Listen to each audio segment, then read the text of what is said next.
infos, monsieur Albion. Monsieur Reynaud. Il est branché normalement. Bonjour à toutes et à tous. Alors écoutez, aujourd'hui on vote l'avant-dernier budget du mandat, si je ne me trompe. Et ça se sent quand même. Donc on le voit dans la presse, on va le voir dans les interventions.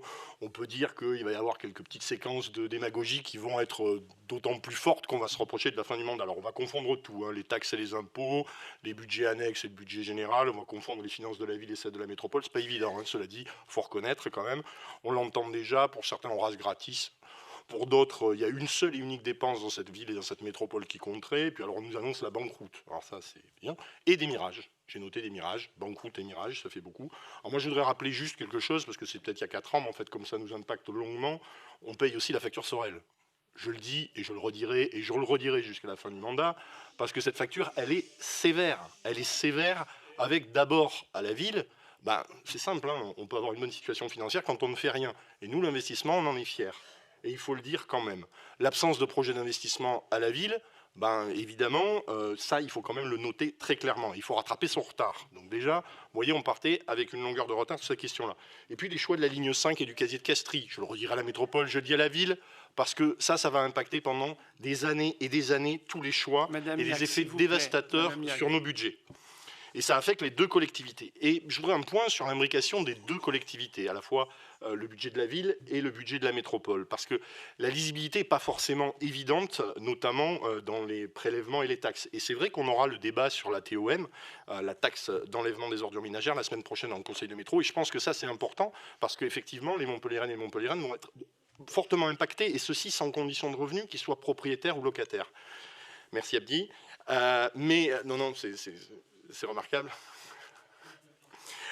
Mais l'impact des finances et des financements de la métropole, on le voit ici à la ville, on le voit sur la masse salariale et les services mutualisés, on le voit sur le pacte financier et fiscal des communes. Et je veux le dire ici, Montpellier montre l'exemple dans la métropole, avec 25 millions de fonds de concours versés à la métropole, 4 millions supplémentaires dans l'attribution de compensation. Donc on le voit vraiment.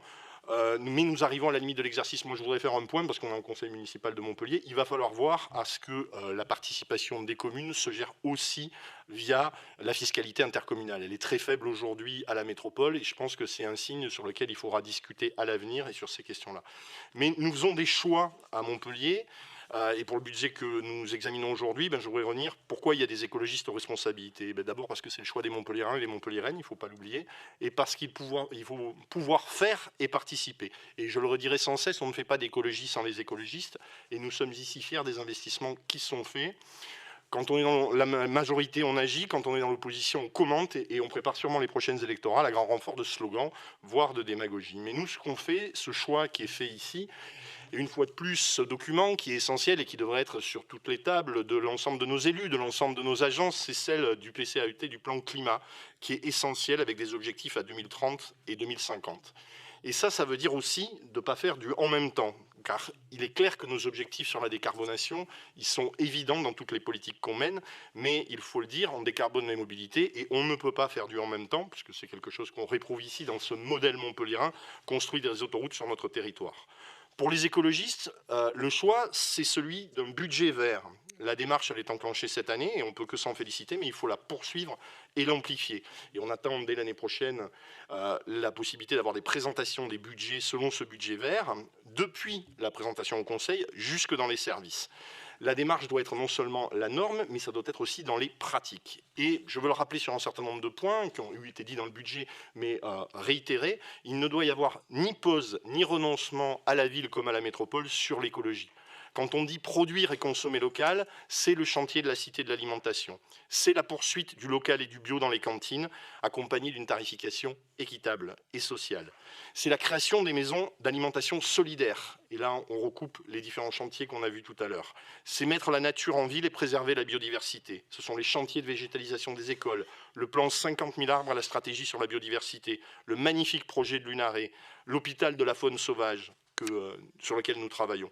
C'est l'amélioration de la qualité de l'air en agissant notamment avec la politique de stationnement et de circulation. Et ça a été redit dans la présentation, la rénovation thermique des bâtiments publics, la réduction de la consommation d'énergie, la neutralité carbone dans l'aménagement urbain, parce que ça se joue là aussi, et la mise en place des réseaux d'énergie et de chaleur.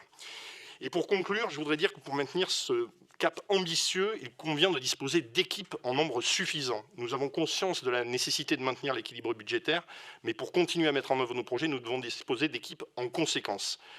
Nous votons des tableaux des effectifs, mais faut-il encore les pourvoir? Et c'est important, et les agents sont la clé essentielle de ce dispositif. Ce sont eux qui font la ville, et il faut leur rendre hommage, être vigilant. Et je pense que sur la question des grilles de salaire et des RIFSEP, des efforts très conséquents ont été faits, et c'est un sens aussi politique que d'être dans une majorité de gauche et écologiste. En tous les cas, les élus écologistes voteront pour ce budget 2024. Je vous remercie. Merci, Monsieur Reynaud. Monsieur Martin, puis Madame Fraîche. Merci Monsieur le maire, chers collègues. Alors c'est une évidence, mais rappeler très rapidement le contexte.